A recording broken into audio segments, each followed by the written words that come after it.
এটা দিয়েছেন। নবী সাল্লাল্লাহু আলাইহি সাল্লাম বলেন, হাদিসে কুদসির মধ্যে যেটা এসেছে, এটি মূলত আল্লাহরই কথা, লিসসাইমি ফারহাতান, ফারহাতুন ইনদা ফিতরিহি ওয়া ফারহাতুন ইনদা লিকাই রাব্বিহি। রোজাদারদের জন্য দুটো খুশি, একটা হলো যখন সে ইফতার করে রোজা ভাঙে, আর একটা হচ্ছে যখন সে তার মহান রবের সাথে সাক্ষাতে মিলিত হয়, কারণ তখন তার জন্য একটা স্পেশাল পুরস্কার, যেটি আল্লাহ সুবহানাহু ওয়া তাআলা বলেছেন ওয়া আনা আজজি বিহ, যে পুরস্কারটা আমি নিজে বান্দাকে দেব। আজকের সেই মহান একটা আনন্দের দিন, ফারহাতুন ইনদা ফিতরিহি, কারণ আজকে হচ্ছে রোজা ভাঙার দিন, আজকে রোজা রাখার দিন না। এবং ঈদের দিন আপনারা জানেন রোজা রাখাটা শরীয়তে নিষিদ্ধ, কারণ এটাই হচ্ছে বিধান।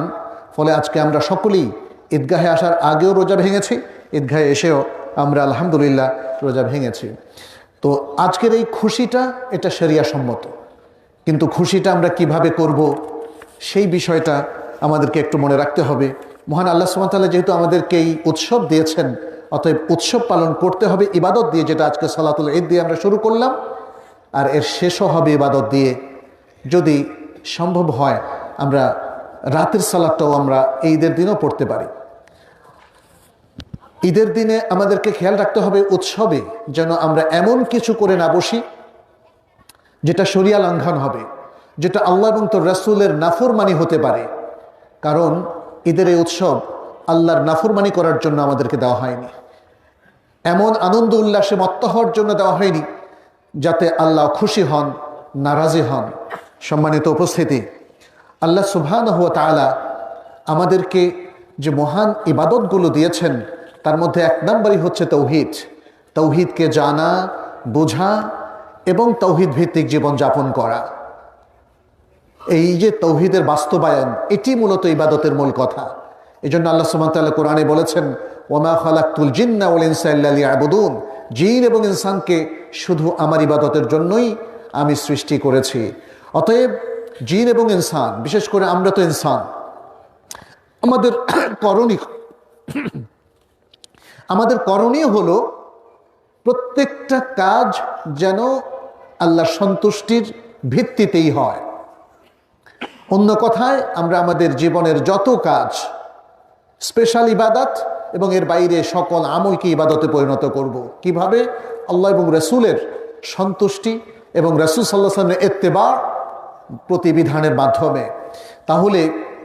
তাহলেই বান্দার জীবনের মূল লক্ষ্য অর্জিত হবে, যেটি আল্লাহ সুবহানাহু ওয়া তাআলা বলে দিয়েছেন। আর এই জন্যই আপনারা লক্ষ্য করেছেন ইসলামের সকল পর্বকেই ইবাদতে রূপান্তরিত করা হয়েছে। আজকের ঈদ এবং ঈদ উল আযহা যার অন্যতম একটা প্রমাণ। ইসলামের আরও অন্য দিকগুলো আছে। আমাদেরকে সিয়াম যেগুলো শিখিয়েছে সেটা হলো ঈমান। ঈমানকে আবার নতুন করে পরিপূর্ণতায় নিয়ে আসা। সারা বছর বিভিন্ন কাজের মধ্য দিয়ে দেখা যায় আমাদের ঈমানটা ভঙ্গুর হয়ে যায়, ঈমানের থেকে আমরা অনেক দূরে চলে যাই কিংবা বিচ্ছিন্ন হয়ে যাই। রমাদান এসে আমাদের ঈমানটাকে আবার রিনিউ করে। আশা করি আমরা প্রত্যেকে ঈমানটাকে রিনিউ করে নিয়েছি। তওবা ইস্তেগফারের মধ্য দিয়ে আমরা ঈমানের যে সুরক্ষা, সেই সুরক্ষার জন্য প্রাণান্তকর চেষ্টা করেছি। আল্লাহ যেন তৌফিক দান করেন। দ্বিতীয়ত যে শিক্ষাটা সেটি হচ্ছে ইখলাস, অন্তরের নেক নিয়ত। সিয়াম নেক নিয়তের একটা চমৎকার ট্রেনিং। কারণ আপনি যদি গোপনে সিয়াম ভাঙেন, রোজা ভাঙেন, আল্লাহ ছাড়া কেউ টের পাবে না। অতএব যারা সিয়াম রেখেছেন সত্যিকার অর্থে, তারা আল্লাহকে সন্তুষ্ট করার জন্যই রেখেছেন।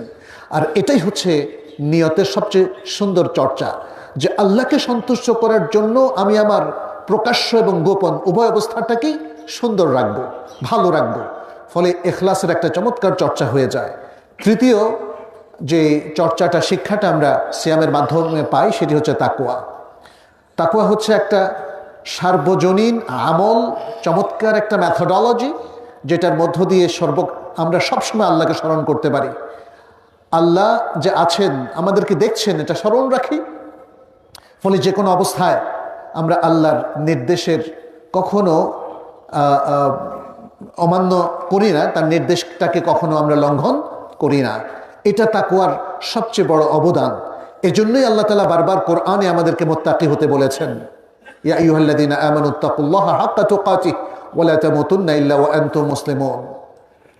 এরপরে চতুর্থ যে বিষয়টি আমাদেরকে আমাদের সিয়াম শিখিয়েছে এবং ইবাদতের মাধ্যমে আমরা অর্জন করি, সেটি হচ্ছে সুন্দর আখলাক। সুন্দর আখলাক মানুষের মধ্যে আজকাল আমরা আখলাকের নানা ধরনের অধপতন দেখি, কিন্তু ইসলামের এই যে ইবাদতগুলো, সালাত, সিয়াম, হজ, জাকাত, কুরবানি, এই সকল ইবাদত মুসলিম আখলাককে পুনর্গঠন করে।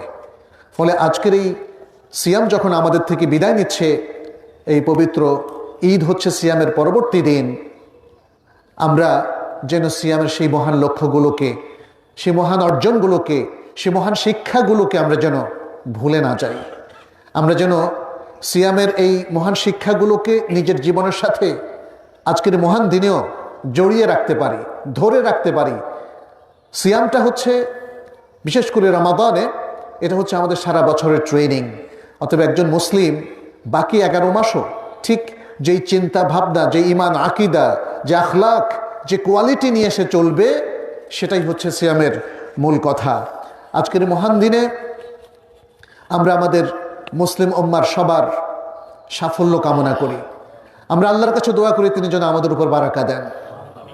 আজকের মুসলিম উম্মা আপনারা জানেন নানা প্রবলেমে জর্জরিত, নানা ধরনের সমস্যা, নানা ধরনের নির্যাতন এবং নিবর্তনের মুখোমুখি তারা। অনেক সময় এর কারণ আমরা নিজেরাই, আমাদের নিজেদের ভুল এবং দুর্নীতিগ্রস্ত কাজের কারণে, কোরআন সুন্নাহ থেকে দূরে থাকার কারণেই আল্লাহর পক্ষ থেকে পরীক্ষা, বালা মুসিবত আসে। আবার এটাও সত্যি, মুসলিমদের যারা শত্রু, আদা, তাদেরও নানা রকম ষড়যন্ত্রের কারণে আজকে মুসলিমদের এই দুরবস্থা। কিন্তু মুসলিমদের এই দুরবস্থা কাটানোর একটাই পথ, সেটি হচ্ছে কোরআন এবং সুন্নাহর দিকে ফিরে আসা, আল্লাহমুখী হওয়া এবং দুনিয়ার যে প্রস্তুতি আল্লাহ যেভাবে নিতে বলেছেন সেই প্রস্তুতি নেওয়া, নিজেদেরকে ইবাদতের মাধ্যমে এবং জাগতিক সকল কর্মকাণ্ড আল্লাহ এবং রাসূলের নির্দেশনায় করার মাধ্যমে জাগতিক প্রস্তুতি নেওয়া, আর আখিরাতের প্রস্তুতি তো ইবাদতের মাধ্যমে, ইখলাসের মাধ্যমে, ইমানি শক্তির মাধ্যমে, আখলাকের মাধ্যমে, নৈতিকতা অর্জনের মধ্য দিয়ে মানুষের পারলৌকিক এবং চারিত্রিক বা দিনদারির যে শক্তি সে অর্জন করে, সেটা অর্জিত হতে পারে।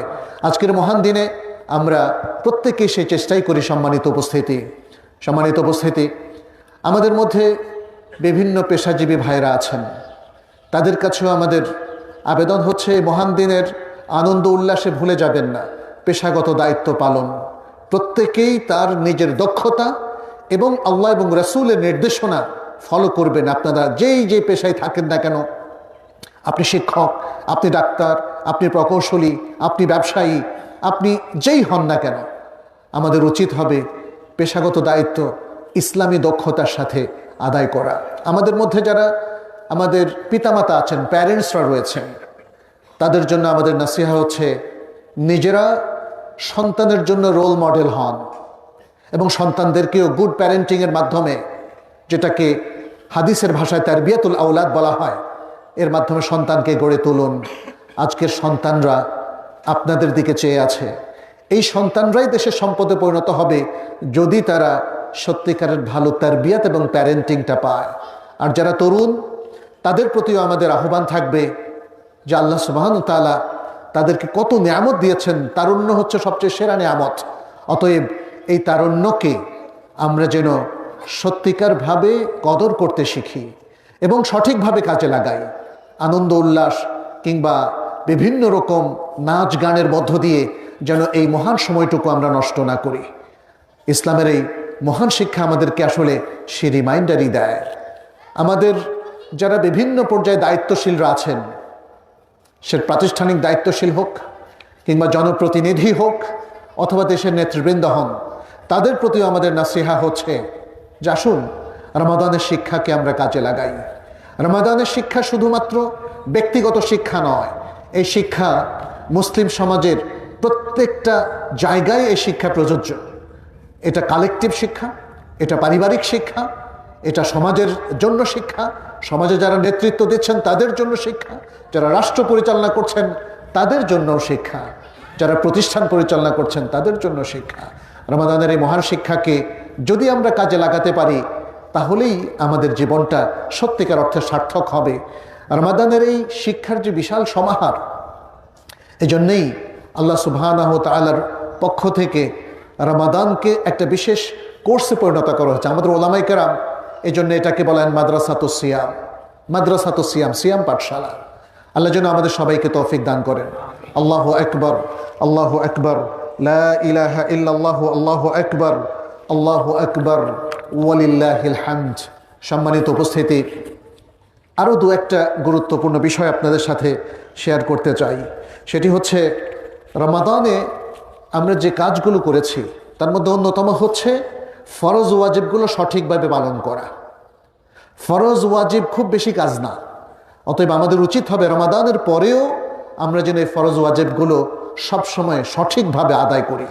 দ্বিতীয় হচ্ছে, রমাদানে আমরা অনেকেই কোরআন খতম করেছি, পড়েছি, এর অর্থ অধ্যয়ন করেছি, একটু জ্ঞান গবেষণা করেছি, কোরআন কি বলে আমাদের জন্য, কি নসিহা দেয় উম্মার জন্যে, সেটা আমরা বোঝার চেষ্টা করেছি। সেটাও আমাদেরকে চালিয়ে যেতে হবে। আমরা শুধু মৌসুমি মুসলিম হলে হবে না, যে কোরআনটা শুধু রমাদানেই পড়ব, রমাদানের পরে আবার ভুলে যাব, এমন নয়। বরং কোরআনটাও যেন আমরা নিজের জীবনের প্রতিদিনের অনুষঙ্গ এবং বন্ধু বানিয়ে নেই। আল্লাহ সুবহানাহু ওয়া তাআলা বলেন, ইন্না হাদাল কোরআন ইয়াহদি লিল্লাতি হিয়া আকওয়াম, নিশ্চয়ই এই কোরআন পথ প্রদর্শন করে সেই পথের দিকে যে পথ খুবই সুদৃঢ়। ওয়া ইউবাশশিরুল মুমিনিনা আল্লাযীনা ইয়া'মালুনাস সালিহাত আন্না লাহুম আজরান কাবীরা, এবং সেই মুমিনদেরকে সুসংবাদ দেয় যারা আমলে সালেহ করে, ভালো কাজ করে। কি সুসংবাদ দেয়? যে তাদের জন্য রয়েছে মহাপুরস্কার। মনে রাখবেন, কোরআন থেকে ডিটাচ হলে আপনি আমলে সালেহ থেকে ডিটাচ হয়ে যাবেন। কারণ কোরআনই হচ্ছে আমাদের জন্য সবচেয়ে গুড রিমাইন্ডার। আপনি প্রতিদিন কোরআন পড়বেন, প্রতিদিন আপনি উদ্দীপ্ত হবেন, বুস্ট আপ হবেন কোরআনের যে বক্তব্য, যে মহান নাসিহা, সেই নাসিহা দ্বারা। আর যদি কোরআন থেকে আপনি ডিটাচড হয়ে যান, বিচ্ছিন্ন হয়ে যান, দেখবেন ধীরে ধীরে আপনি এমন একটা পঙ্কিলতাপূর্ণ জীবনে ঢুকে গেছেন যেখান থেকে আর বের হয়ে আসতে পারছেন না। আজকে আমাদের সমাজের মধ্যে এরকম অসংখ্য মানুষ আমরা দেখি, যারা সালাত ছেড়ে দিয়েছে, যারা ফরজ ওয়াজিব আমলগুলো ছেড়ে দিয়েছে, যারা কোরআন ছেড়ে দিয়েছে, ফলে তাদের জীবনটা কলুষিত হয়ে গেছে। এমন এক পঙ্কিলময় জীবনের গর্তে তারা পড়ে গেছেন যেখান থেকে তারা ফিরে আসতে চাচ্ছেন না। আরেকটা নসিহা হচ্ছে, রমাদানের পরে আমরা যেন ওই ব্যক্তির মতো না হই যে তাঁত বুনে আবার তাঁত বুনে নিজে ছেড়ে ফেলে। আল্লাহ সুবহানাহু ওয়া তাআলা কি বলছেন? সূরাতুন নাহলের 92 নম্বর আয়াতে, ওয়ালা তাকুনু কাল্লাতী নাকাদাত গাজলাহা মিন বা'দি কুওয়াতিন আনকাসা, সেই নারীর মতো হইও না যে নারী তাঁতের মাধ্যমে কাপড় বুনন করে আবার সে বুননগুলো খুলে ফেলে। তাহলে শেষ পর্যন্ত কোনো কাপড় কিন্তু আর তৈরি হবে না। তাহলে আমরাও যদি এমন আমল করি যে আমলগুলো থেকে আবার বের হয়ে যাই, সে আমল বিরোধী কর্মকাণ্ডে লিপ্ত হই, তাহলে রমাদানের এই বিশেষ আমল আমাদের কোনো কাজে দেবে না। রমাদানের এই আমল আমাদের কাজে দেবে যদি আমরা কন্টিনিউ করতে পারি এবং এই একই আদর্শের উপরে, ইমানের একই কোয়ালিটির উপরে, ইখলাসের উপরে, আখলাকের উপরে এবং অথেন্টিক ইবাদতের উপরে যদি আমরা থাকতে পারি। আল্লাহ যেন আমাদের সবাইকে তৌফিক দান করেন।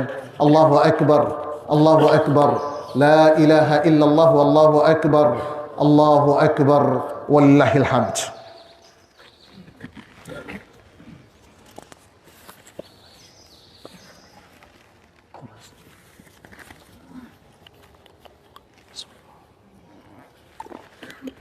আলহামদুলিল্লাহ।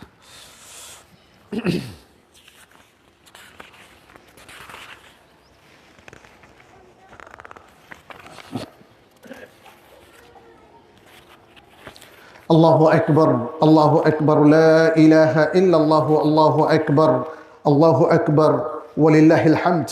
আলহামদুলিল্লাহি ওয়াহদাহু, ওয়াসসালাতু ওয়াসসালামু আলা মান লা নাবিয়্যা বা'দাহু ওয়া আলা আলিহি ওয়া আসহাবিহি আজমাইন। আইয়ুহাল মুসলিমুন, ইত্তাকুল্লাহ ওয়াত্তাবিউ সুন্নাতা নাবিয়্যিকুম ওয়া কুনু ইবাদাল্লাহিস সালিহিন আল মুমিনিন আল মুকাররাবিন আল মুত্তাকিন। নাসআলুল্লাহ সুবহানাহু أن يجعلنا وإياكم من عباده المتقين ويتقبل منا ومنكم صالح الأعمال. أيها المسلمون, আল্লাহ সুবহানাহু ওয়া তাআলা আমাদেরকে তাওহীদের উপর থাকার নির্দেশনা শেষ নবী মুহাম্মদ সাল্লাল্লাহু আলাইহি ওয়াসাল্লামের মাধ্যমে দিয়েছেন, এবং একই নির্দেশনা অন্যান্য সকল নবীও পূর্ববর্তী উম্মাহকে দিয়েছেন। ইয়া কওমি ইবুদুল্লাহ মা লাকুম মিন ইলাহিন গায়রুহু, হে আমার জাতির লোকেরা, তোমরা এক আল্লাহর ইবাদত করো, তিনি ছাড়া তোমাদের সত্যিকার আর কোনো ইলাহ নেই। আমাদেরকে সাবধান থাকতে হবে কয়েকটা জিনিস। সেটি হচ্ছে ঈমান বিরোধী কোনো কর্মকাণ্ড যেন আমাদের দ্বারা না হয়ে যায়। কি সেই কর্মকাণ্ড? প্রথমেই হচ্ছে শিরক, শিরকের মতো অত্যন্ত ভয়ঙ্কর কাজ যেটি আমাদের ঈমানকে ধ্বংস করে দেয়। দ্বিতীয় হচ্ছে কুফর, আল্লাহর কোরআনকে অথবা তার রুবুবিয়াতকে, তার উলুহিয়াতকে অস্বীকার করা, কিংবা তার নবীর রিসালাতকে অস্বীকার করা, কিংবা সুন্নাহকে অস্বীকার করা।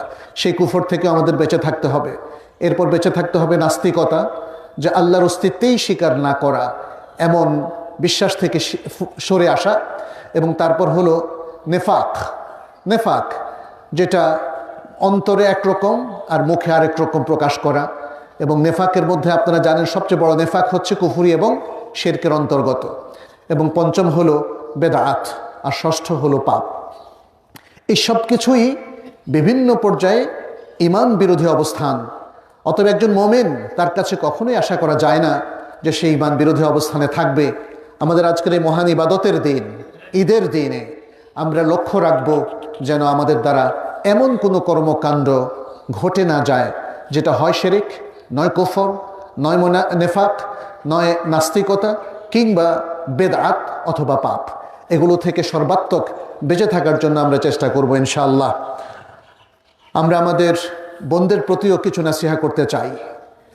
আমাদের বোনরা আলহামদুলিল্লাহ তাদের অনেকেই দিনদারির মধ্যে জীবনযাপন করছেন, বাট সবার প্রতি আমাদের উদাত্ত আহ্বান, দিনদারির সবচেয়ে বড় মেয়েদের জন্য গুরুত্বপূর্ণ যেটি, সেটি হলো হিজাব, পর্দা। পর্দার মধ্যে থাকা, পর্দাটা হলো ফরজ এবং এটাও একটা ইবাদত, এটা কোনো রসম রেওয়াজ নয়। এবং পাশাপাশি সালাতে নিয়মিত হওয়া এবং আউয়াল ওয়াক্তে সালাত পড়া, এবং সংসারে তাদের যে দায়িত্ব দেওয়া হয়েছে সে দায়িত্বগুলো তারা পালন করবেন। ইসলাম তাদেরকে ঘরের বাইরে যাওয়ারও অনুমতি দিয়েছে। তারা ইসলামের সেই ইনস্ট্রাকশন ফলো করে যারা ঘরের বাইরে কাজ করছেন কিংবা ঘরের বাইরে যাচ্ছেন, পরিবারের সাথে একটা গুড আন্ডারস্ট্যান্ডিং রেখেই তারা জীবনটাকে সেভাবে গড়ে তুলবেন, তাহলে আমাদের মুসলিম পরিবারগুলো সুখী হতে পারে। আমাদের সন্তানরাও তাদের বাবা মায়ের কাছ থেকে সুন্দর শিক্ষা গ্রহণ করতে পারে। আদর্শ বাবা মাই তো আদর্শ সন্তান গড়তে পারেন। আজকের এই মহান দিনে আমি আপনাদেরকে সেই রিমাইন্ডারও দিচ্ছি।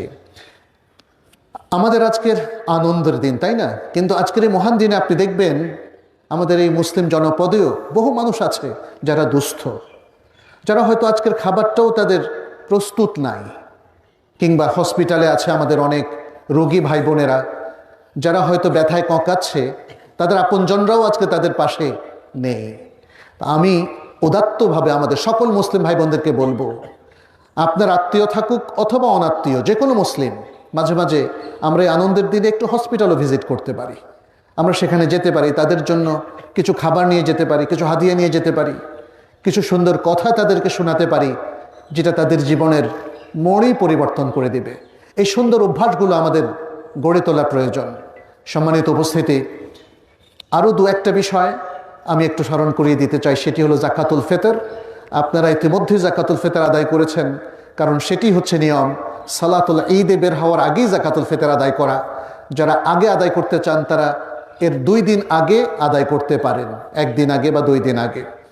কিন্তু ঈদের সালাতের পরে যদি কেউ আদায় করেন জাকাতুল ফিতর, তাহলে এ সম্পর্কে আব্দুল্লাহ ইবনে আব্বাস রাদিয়াল্লাহু তাআলা আনহুর যে হাদিসটা এসেছে, সেখানে নবী সাল্লাল্লাহু আলাইহি ওয়াসাল্লাম বলছেন, মান আদ্দাহা ক্বাবলা আস-সালাতি ফাহিয়া যাকাতুন মাকবুলা ওয়া মান আদ্দাহা বা'দা আস-সালাতি ফাহিয়া সাদাকাতুন মিনাস সাদাকাত। যে ব্যক্তি ঈদের সালাতের পরে জাকাতুল ফিতর আদায় করে, সেটা আর জাকাতুল ফিতর হবে না, সেটা একটা কমন সাদাকায় পরিণত হবে। আমাদের ইবাদতের ক্ষেত্রে প্রত্যেক ইবাদত অ্যাভেল করা, তার একটা অংশ হচ্ছে সিত্তা শাওয়াল, শাওয়াল মাসের 6 রোজা। আমরা যদি কালকে থেকে শুরু করতে পারি খুবই ভালো। শাওয়াল মাসের যে কোনো সময় একসাথে অথবা ভেঙে ভেঙেও রাখা যাবে 6টা রোজা। 6টা রোজা যদি কেউ রাখেন রমাদানের রোজাগুলোর পরে, তাহলে নবী সাল্লাল্লাহু আলাইহি ওয়াসাল্লাম বলছেন, কানা কাসিয়ামিদ দাহর, এটা পুরো বৎসর সিয়াম রাখার মতো। কারণ প্রত্যেকটা রোজা 10 গুণ যদি বৃদ্ধি পায় তাহলে 30টা রোজা হলো 300, আর 6টা রোজা হলো 60। তাহলে 360টা রোজার মধ্য দিয়ে আমরা সারা বছরই সিয়াম রাখলাম। আমরা এভাবে আরও যে সমস্ত ইবাদতগুলো আছে সেগুলোতে নিজেকে অভ্যস্ত করে নেই, তাহলে দেখবেন জীবন অন্যরকম সার্থক হয়ে যাবে। আপনি সোমবার এবং বৃহস্পতিবার সিয়াম রাখবেন, আপনি সামনে আরও যে শ্রেষ্ঠ 10টা দিন আসছে, জিলহজ মাসের 10 দিন, সেই দিনগুলোকে অ্যাভেল করবেন। এভাবে যে মৌসুমগুলো আল্লাহ সুবহানাহু ওয়া তাআলা আমাদেরকে দিয়েছেন সেগুলো যদি সঠিকভাবে আমরা ব্যবহার করতে পারি এবং সেগুলোর মাধ্যমে আমাদের কালচারটাকে সাজাতে পারি, তাহলে দেখবেন এই সমাজ সুন্দর হয়ে যাবে, মানুষগুলো ভালো হয়ে যাবে এবং সবাই সবার জন্যে একাত্ম হয়ে যাবেন। আজকে আমাদের মধ্যে সম্প্রীতির বড় অভাব, মানুষের মধ্যে অনেক বিদ্বেষ, হানাহানি, ঘৃণা, এগুলো আমাদের বিতাড়িত করতে হবে। যেই শিক্ষা আসলে মানুষকে মানুষ করে সেই শিক্ষার দিকে আমাদেরকে ফিরে আসতে হবে। শুধু সার্টিফিকেট যুক্ত শিক্ষা দিয়ে আসলে এই সমাজকে আমরা সুন্দর করতে পারবো না। আর কোনো সন্দেহ নেই আমাদের প্রচলিত যে আধুনিক শিক্ষা ব্যবস্থা আছে, সেটা সায়েন্স হোক, সোশ্যাল সায়েন্স হোক, পিওর সায়েন্স হোক, এগ্রিকালচার কিংবা আর্টস হিউম্যানিটিস হোক, এর সাথে ইসলামী নৈতিকতা আমাদের মুসলিমদের জন্য অত্যন্ত গুরুত্বপূর্ণ। অতএব আজকের মহান দিনে আমি আপনাদেরকে বলবো, সম্মানিত উপস্থিতি, প্রিয় ভাই এবং বোনেরা, আসুন আমরা আমাদের ইমানকে তাজা করি, পরিপূর্ণ করে ফেলি, আমাদের নিয়তটাকে নেক করে ফেলি, সৎ নিয়তের অধিকারী, বিশুদ্ধ নিয়তের অধিকারী হই, আর আমরা সর্বাবস্থায় তাকওয়া অবলম্বন করি আর সুন্দর আখলাক মেনটেন করি জীবনের প্রত্যেকটা জায়গায়। আল্লাহ আমাদের সবাইকে তৌফিক দান করুন। আল্লাহু আকবার, আল্লাহু আকবার, লা ইলাহা ইল্লাল্লাহু, আল্লাহু আকবার, আল্লাহু আকবার, ওয়ালিল্লাহিল হামদ। আইয়ুহাল মুসলিমুন, পরিশেষে আসুন আমরা একে অন্যের জন্য দোয়া করি, এই সমাজের জন্য দোয়া করি, এই দেশের জন্য দোয়া করি, নিজেরা প্রত্যেকেই ভালো মানুষ হয়ে যায় আর একে অন্যের মধ্যে সম্প্রীতি ছড়িয়ে দেই, প্রীতি এবং ভালোবাসা। ঈদের আনন্দ কিন্তু এই ভালোবাসার মধ্য দিয়েই, তাই না? আমরা অতীতের সমস্ত বিদ্বেষ ভুলে যাই, আমরা একে অপরের সাথে কাছাকাছি আসি, বুক মেলাই, কুশল বিনিময় করি আর একটা সুন্দর দোয়া বলি, তাকাব্বাল আল্লাহু মিন্না ওয়া মিনকুম। এটা নবী সাহাবায়ে কেরাম দোয়া করতেন, তাকাব্বাল আল্লাহু মিন্না ওয়া মিনকুম। তো এই দোয়া, আল্লাহ তাআলা আপনার এবং আমার ভালো আমলগুলোকে কবুল করুন, এই যে দোয়া, এটাকে কন্টিনিউ করি। এভাবেই এই সমাজকে একটা প্রীতির বন্ধনে আবদ্ধ করে ফেলি, একটা সুন্দর সমাজ, সুশিক্ষিত সমাজ, সুশীল সমাজ, সভ্য সমাজ, সভ্য মুসলিম, দক্ষ মুসলিম। আসুন সেভাবেই নিজেদেরকে আমরা গড়ে তুলি। আল্লাহ যেন আমাদের সবাইকে তৌফিক দান করেন। আল্লাহ যেন মুসলিম উম্মার সকল বিবাদ বিসংবাদ দূর করে দেন। মুসলিমরা যে যেখানে নির্যাতিত হচ্ছে, আল্লাহ যেন তাদের সহায় হন, তাদেরকে কুফফার, ইহুদি, নাসারা কিংবা তাদের আক্রমণ থেকে আল্লাহ তাআলা মুসলিমদেরকে হেফাজত করুন, উদ্ধার করুন এবং আমরা সকলে ঐক্যবদ্ধ মুসলিম হিসাবে যেন আবারও পৃথিবীতে প্রতিষ্ঠিত হতে পারি। আল্লাহ সে তৌফিক দান করুন। যারা অসুস্থ আল্লাহ তাদেরকে সুস্থ করে দিন, যারা অভাবগ্রস্ত আল্লাহ তাদের অভাব দূর করে দিন। আমাদের মধ্যে যে সকল প্রিয় আত্মীয় স্বজন মারা গিয়েছেন অথবা অন্য যে কোনো মুসলিম মারা গিয়েছে, আমরা দোয়া করি আল্লাহ যেন তাদের কবর আযাব মাফ করে দেন, জাহান্নামের আযাব থেকে তাদেরকে রক্ষা করেন, তাদেরকে জান্নাতুল ফিরদাউস নসিব করেন। হাদা ওয়া সাল্লু ওয়া সাল্লিমু আলা নবিয়িনা মুহাম্মদ। ফাকাদ ক্বালা আল্লাহু সুবহানাহু ইন্নাল্লাহা ওয়া মালাইকাতাহু ইউসাল্লুনা আলান নবী ইয়া আইয়ুহাল্লাযীনা আমানু সাল্লু আলাইহি ওয়া সাল্লিমু তাসলিমা। وقال النبي صلى الله عليه وسلم من صلى علي مرة صلى الله عليه بها 10. اللهم صل وسلم وبارك وأنعم على نبينا محمد. وارض اللهم عن الخلفاء الراشدين والصحابة أجمعين وأنا معهم بعفوك وكرمك يا أكرم الأكرمين. اللهم أعز الإسلام والمسلمين، اللهم انصر الإسلام والمسلمين، اللهم تقبل منا ومن المسلمين يا رب العالمين. اللهم فرج هم المهمومين من المسلمين واقض الدين عن المدينين واشف مرضانا ومرضى المسلمين. اللهم أحسن عاقبتنا في الأمور كلها يا رب العالمين. تقبل منا إنك أنت السميع العليم وتب علينا إنك أنت التواب الرحيم. عباد الله، إن الله يأمر بالعدل والإحسان وإيتاء ذي القربى وينهى عن الفحشاء والمنكر والبغي يعظكم لعلكم تذكرون فاذكروه يذكركم واشكروه يزدكم ولذكر الله أكبر والله يعلم بما تصنعون الله أكبر الله أكبر الله أكبر لا إله إلا الله والله أكبر الله أكبر ولله الحمد